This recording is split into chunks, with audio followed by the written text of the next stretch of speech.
오늘은 근원을 고칩시다. 근원을 고칩시다. 이런 제목으로 하나님 말씀을 전합니다. 오늘의 설교의 배경은 여리고성에 있었던 일입니다. 오늘 여리고성, 그 여리고라는 지역은 어떤 지역인가? 이스라엘 백성들이 애굽, 지금의 이집트 430년간 종살이 하다가 하나님께서 모세를 지도자로 해서 나왔습니다. 가나안 땅까지는 쉽게 빨리 갈 수 있었지만 하나님께서는 상당히 먼 지역으로 뭔가 가르치고 훈련시키시고 교훈하기 위해서 이렇게 먼 길로 돌아서 이제 가나안 땅으로 인도하셨는데 40년이 걸렸습니다. 마침내 이제 가나안 땅에 들어갔습니다. 가나안 땅에 막 들어갔는데 그곳 첫 성이 바로 오늘 본문의 여리고 성입니다. 여리고 성은 사람이 살지 않는 곳이 아니라 상당히 많은 사람들이 살고 있고 그 성을 둘러싼 성벽이 너무나도 크고 강력한, 그래서 난공불락의 성이라고 불렸습니다. 바로 이처럼 도저히 이스라엘 백성들은 넘지 못할 이 거대한 성벽이 앞에 가로막고 있었습니다. 이때 백성들이 우리가 어떻게 저 성벽을 넘어서 하나님이 주시는 땅으로 들어갈 것인가 고민하고 있을 때에 하나님께서 말씀하셨습니다. 저 성벽을 넘을 방법은 간단하다. 너희들이 피를 흘리고 전쟁을 할 필요가 없다. 내 말만 들으라 하면서 하나님께서 이 여리고 성을 한 바퀴씩, 하루에 한 바퀴씩 6일 동안 도르라. 그리고 제7일 날, 마지막 날은 아예 7바퀴를 도르라고 말씀을 하셨어요. 그러면 놀라운 일이 생겨날 것이다. 이스라엘 백성들은 하나님 말씀대로 하루에 한 바퀴, 아침에 일어나서 한 바퀴 돌고 종일 쉬고, 다음 날 또 아침에 일찍 일어나서 한 바퀴 돌고 쉬고, 6일 동안 하루에 한 바퀴씩 6바퀴 돌았습니다.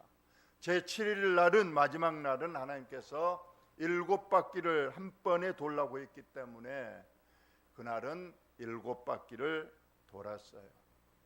그리고 나서 하나님께서 함성을 지르라고 했습니다. 함성을 질렀더니 우리가 잘 아는 저 견고한 성읍 여리고 성이 스스로 그냥 지진을 만난 듯이 그냥 무참하게 성벽이 무너지고 말았던 겁니다. 그래서 쉽게 여리고성을 정복해 갔는데 이 여리고성에 무너진 날로부터 1000년이라는 긴 세월이 흘렀습니다. 그래서 이 여리고성의 사람들이 이제 많이 살고 됐는데, 여리고성은 이스라엘 전체 땅 중에서는 남쪽에 위치한데 굉장히 살기 좋은 땅입니다. 물이 풍부하고, 이것이 오늘날의 여리고 지역의 사진입니다. 저희들이 성지순례 가서 봤는데 바로 이 나무가 야자나무, 종려나무입니다.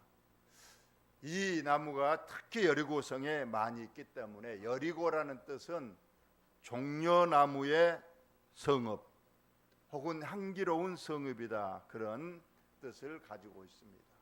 과연 저 여리고성이 무너지고 1000년이 지나서 많은 사람이 살고 있었는데 오늘 그 성에 무슨 일이 있었는가?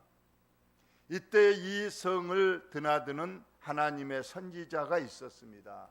그 이름이 엘리사입니다. 엘리야가 아니고 엘리야 다음으로 엘리야 선지자가 죽고 엘리사 선지자가 그 지역에 이제 하나님의 사역을 하던 때입니다. 자, 과연 무슨 일이 일어났는가 본문을 보겠습니다. 그 성읍, 바로 여리고 성에 살고 있는 사람들이 어느 날 주의 종 엘리사에게 와서 말하기를, 우리 주인께서 보시는 바와 같이 이 성읍의 위치는, 이 여리고 성의 위치는 너무 좋다는 겁니다. 그런데 딱 한 가지, 물이 안 좋다는 거예요. 물의 양은 맞는데 물의 질, 물의 성분이 나빠서 토산이 익지 못하고 다 떨어져 버립니다. 여기에 토산이란 건 단순하게 곡식만 말하는 게 아니에요. 곡식도 잘 자라다가 그냥 열매를 못 맺고 시름시름 죽어가는 것, 또는 가축들이 자라다가 유산을 많이 하는 거예요. 임신까지는 되지만은 웬일인지 거의 유산이 돼버리고 사산이 돼버리고 살아나는 가축은 별로 없다는 겁니다. 심지어 사람도 마찬가지라는 거예요. 사람도 이상하게 건강이 안 되고, 또 임신부가 임신을 하지만은 유산이 많이 돼버리고, 그래서 사람들이 참 이곳에 못 살겠다, 많은 사람이 이사를 가버리고 그런 상황인데, 오늘 이 지역의 주민들이 엘리사에게 와서 한 가닥 희망을 가지고 와서 지금 엘리사에게 말하고 있습니다. 이 성읍 보시다시피 참 보기 좋고 아름다운 곳인데 웬일인지 곡식, 가축, 사람들이 이렇게 온전치를 못하고, 그래서 많은 사람이 이사 가버리고 말았는데, 혹시라도 엘리사 선지자님이 이 문제를 해결해 줄 수 있습니까 하고 찾아왔던 겁니다. 과연 엘리사는 어떻게 말했는가? 엘리사가 말했습니다. 새 그릇에, 깨끗한 새 그릇에 소금을 담아서 내게로 가져오라. 그러자 그 간단한 일이니까 깨끗한 그릇에 깨끗한 소금을 담아서 엘리사 선지자에게 가지고 왔습니다. 자, 엘리사가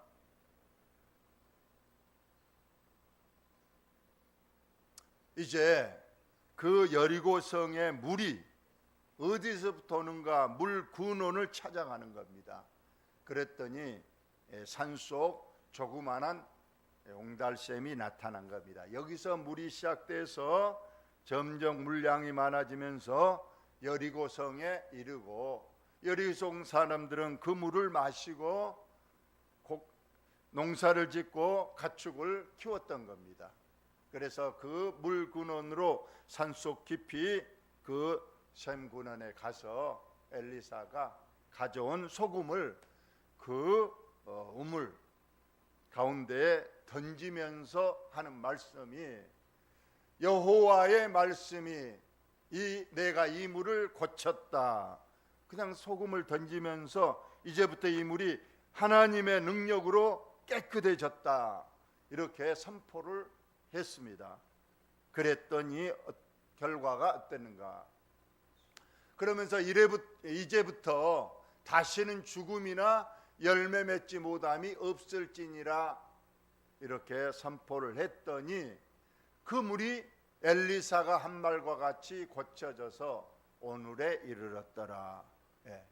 물이 그때부터는 곡식을 해하지 못하고, 가축을 해하지 못하고, 사람에게 해하지 못하고, 오히려 모든 곡식이 잘 되고 가축들도 왕성하여서 새끼들을 잘 낳고, 사람들도 이제 더 이상 병약하거나 또는 유산하는 일이 없이 그 마을이 아주 살기 좋은 그런 좋은 여리고성이 되었다 하는 것이 오늘 본문의 내용입니다. 우리는 이 말씀 속에서 어떤 하나님의 교훈과 메시지를 받을 것인가 말씀을 드립니다.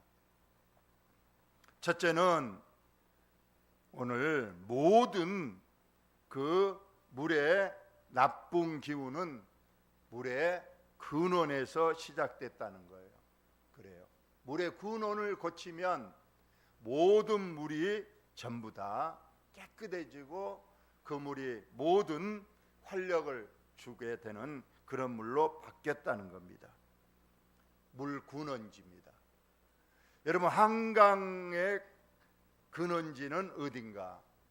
한강물을 점점 거슬러 올라가서 그 물이 시작되는 시점이 어딘가? 그런데 지질학자들이 다 조사를 해봤더니 한강과 낙동강은 같은 근원지에서 물이 시작됐다가 나중에 한강으로 나머지 물은 낙동강으로 가게 되더라는 거예요. 그 근원지가 바로 강원도 태백에 가면 검정소라는 조그만 연못이 있는데 그 사진 아닙니다.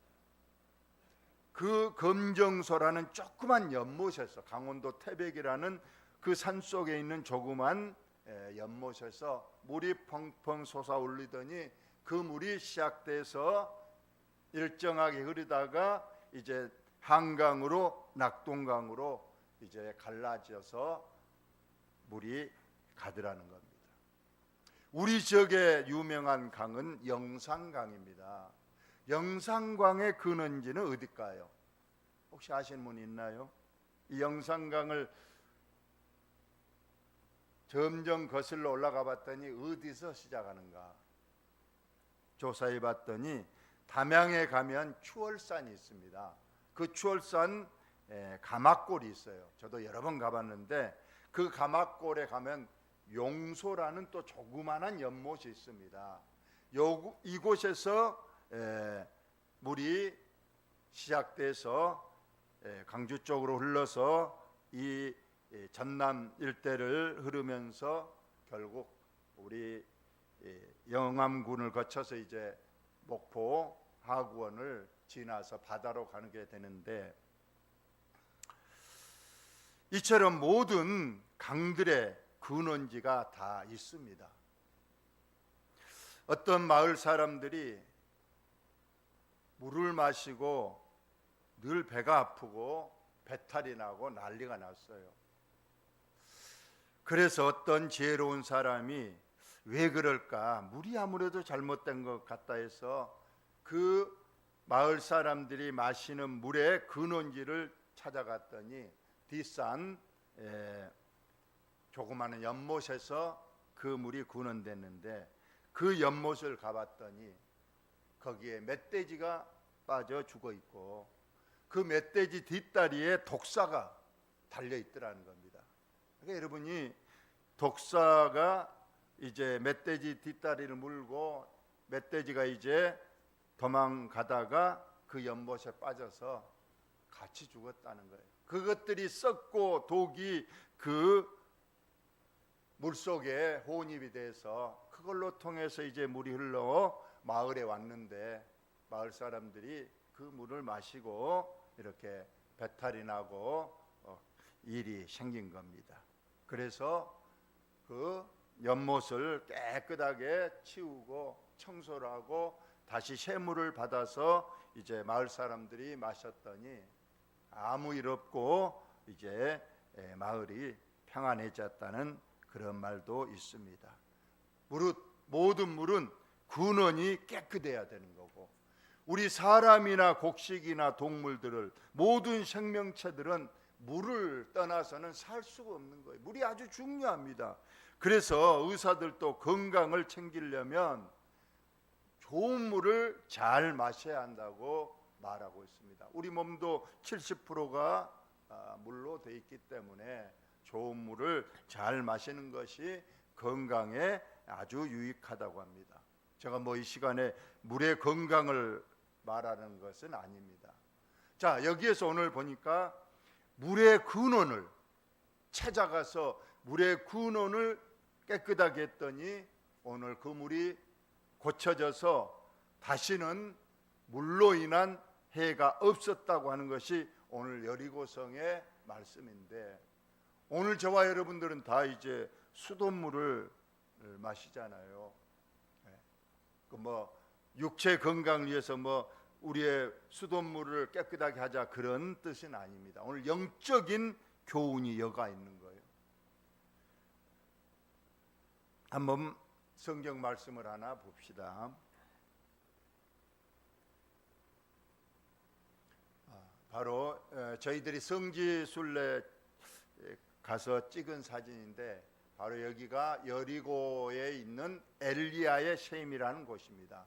바로 이곳으로 엘리야가 소금 그릇을 가져다가 이곳에 던졌더니 이제부터 물이 깨끗하게 되고 이 물이 흘러가서 여리고 성의 모든 곡식과 가축과 사람들이 다시는 해가 없었다고 하는 바로 여리고 성의 물 군원지 사진이 되겠습니다.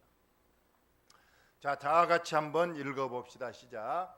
무릇 지킬 만한 것 중에 더욱 내 마음을 지키라. 생명의 근원이 이에서 남이라 했습니다. 여러분, 생명의 근원지가 어디라고 성경에 나와 있습니까? 마음이라는 거예요.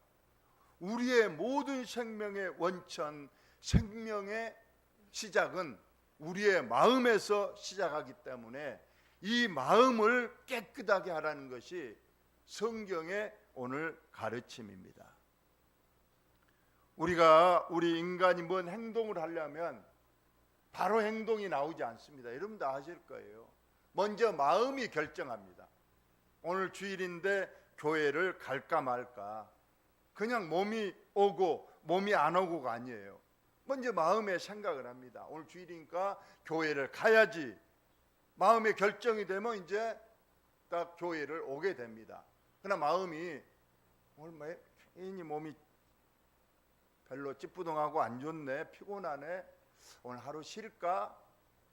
그래도 가야지. 아니야, 쉬어야지. 몇 번 마음이 왔다 갔다 하다가 그래, 오늘은 쉬고 다음 주에 가자. 마음이 결정되면 이제 누워서 못 일어나고 교회를 못 오는 겁니다. 어떤 일을 하기 전에 우리는 반드시 마음이 먼저, 가장 먼저 마음이 결정을 하고 그 결정이 이제 머리에 전달되고 머리가 지시해서 육체가 이제 행동을 하게 되는 그런 이제 어떤 육체의 시스템을 갖고 있습니다. 그렇기 때문에 우리가 마음을 먼저 잘 깨끗하게 하고 마음을 철저히 통제해서 하나님의 사람으로 하나님의 충성된 일꾼으로 우리가 결정을 해야 된다는 그러한 말씀입니다. 사람이 뭐 나쁘고 좋고 오늘 여리고성이 보기에는 좋다고 그랬어요. 그런데 거기에 나오는 모든 열매들은 안 좋다고 했어요. 사람도 그래요. 외모는 아름다운데 나오는 행동들을 보면 아주 이건 인격이나 성품이 떨어지는 사람들이 많이 있는 거예요. 우리 예수님께서도 어느 날 무화과나무로 갔어요. 무화과나무가 너무 크고 아름답고 잎이 무성했기 때문에 저 정도 나무라면 그 속에 맛있는 무화과가 많이 열려 있을 것이라고 갔는데 잎만 무성했지 속에는 아무 무화과 열매도 없었다는 거예요. 우리 사람도 그렇게 비유할 수가 있다는 거예요. 겉으로 보기에는 참 보기 좋고 참 그럴듯한데 속은 비어있고 허당인 그런 경우를 말하고 있는 겁니다. 모든 우리의 믿음 생활도 그래요. 겉으로 보기에는 교회 잘 나온 것 같고 교회 생활에 열심인 것 같고 기도도 들어보면 아주 유창합니다. 그런데 하는 행동들을 보면 도대체 저 사람이 믿음의 사람인가 교회의 직분자인가 의심할 수 있는 그런 경우가 있더라는 말씀이에요. 모든 것은 마음이 온전히 깨끗해지지 못하고 통제되지 못했기 때문에 바로 이런 결과가 나타난 것이다. 예수님께서 말씀하셨습니다. 몸으로 들어가는 것이 사람을 더럽게 하는 것이 아니고 몸에서 나오는 것이 사람을 더럽게 한다고 말씀을 하셨어요. 그래요. 음식을 깨끗한 음식 먹고 손을 깨끗이 씻고 그렇게 해서 음식을 먹으면 내 마음도 깨끗해지고 내 사람도 좋아지는가?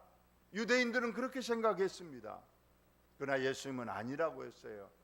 손 안 씻고 먹고 뭐 조금 맛없는 음식을 먹어도 내 마음만 깨끗하면 나오는 행동들은 아주 인격적이고 품이 있고 믿음의 행동들이 나옵니다.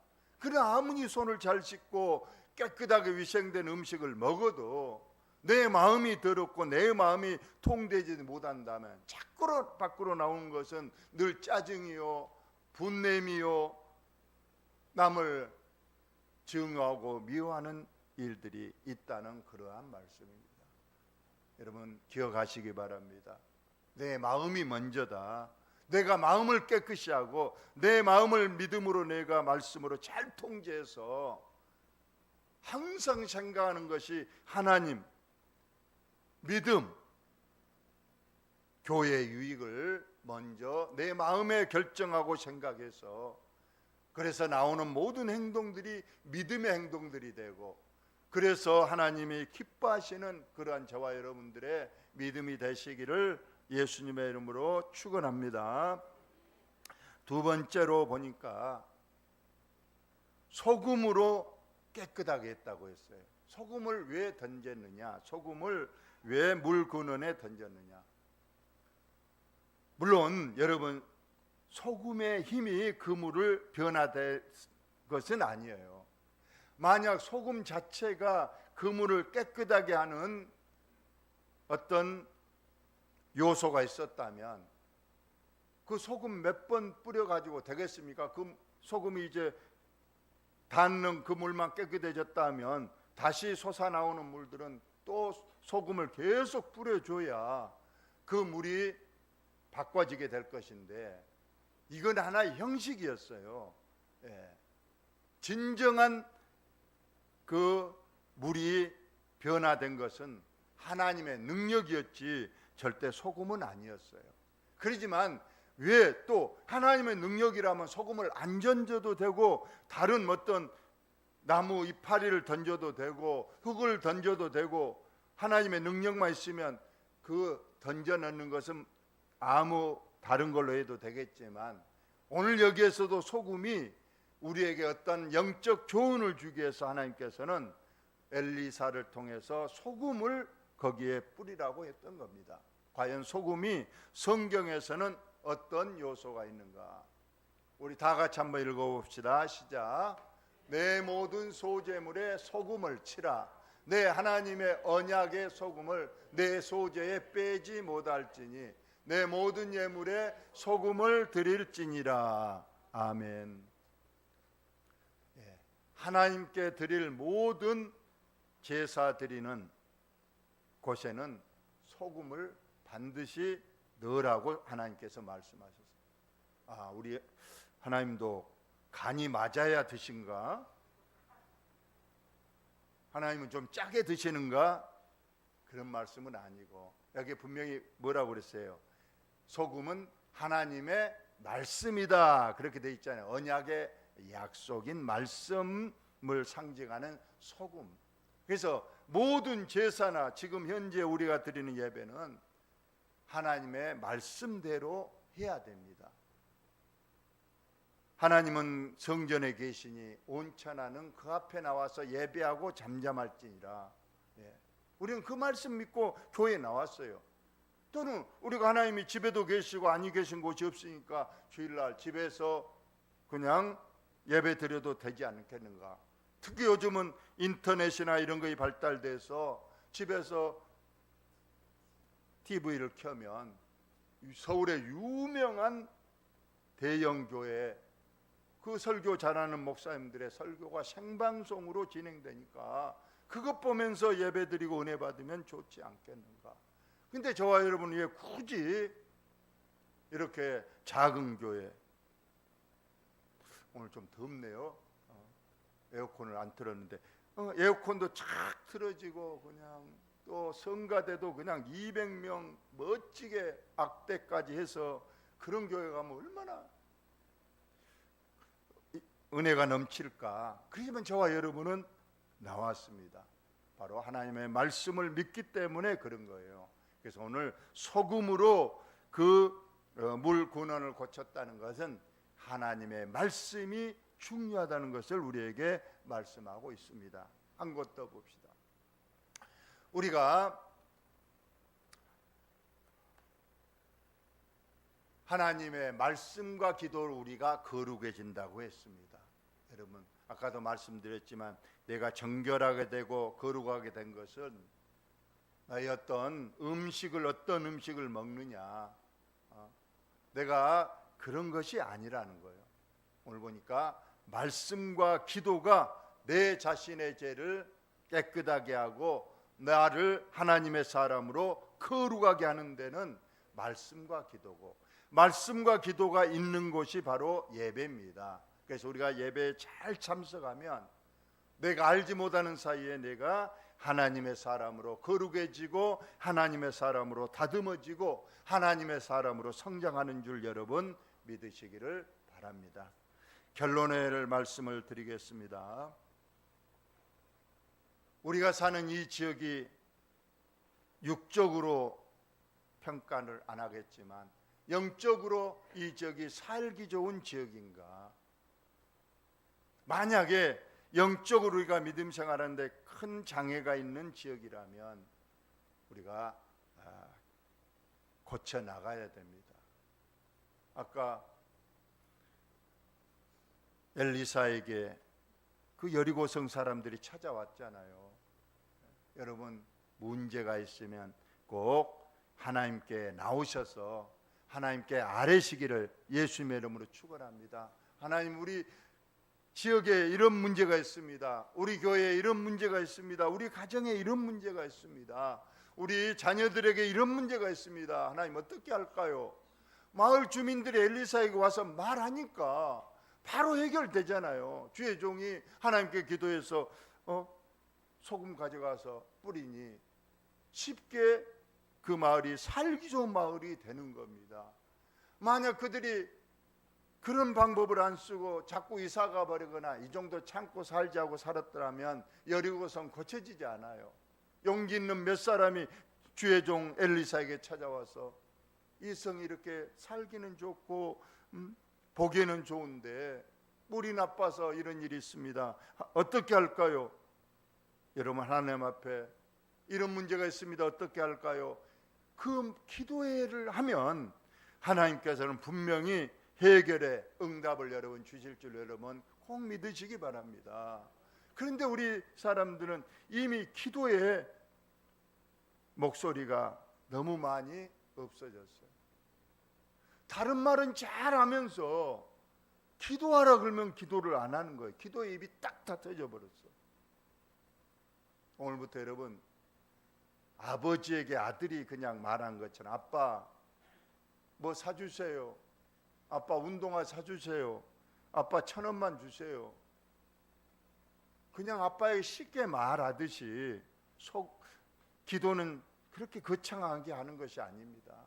그냥 눈 감고 하나님 아버지, 제가 이런 문제가 있습니다. 제 몸이 아픕니다. 제 자녀가 지금 실직해서 어려움을 겪고 있습니다.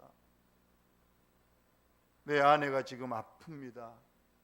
그렇게 간단하게 어떻게 할까요? 하나님 도와주세요. 이 기도의 말을 하면, 그래서 구하라 구할 것이요, 찾으라 찾을 것이고, 두드리면 문이 열린다고 했으니 오늘부터 하나님 앞에 꼭 가져와서, 그리고 내 마음의 군원을 잘 지키고 통제해서 올해는 꽃 필고 하나님의 사람으로 또 모든 문제가 해결되는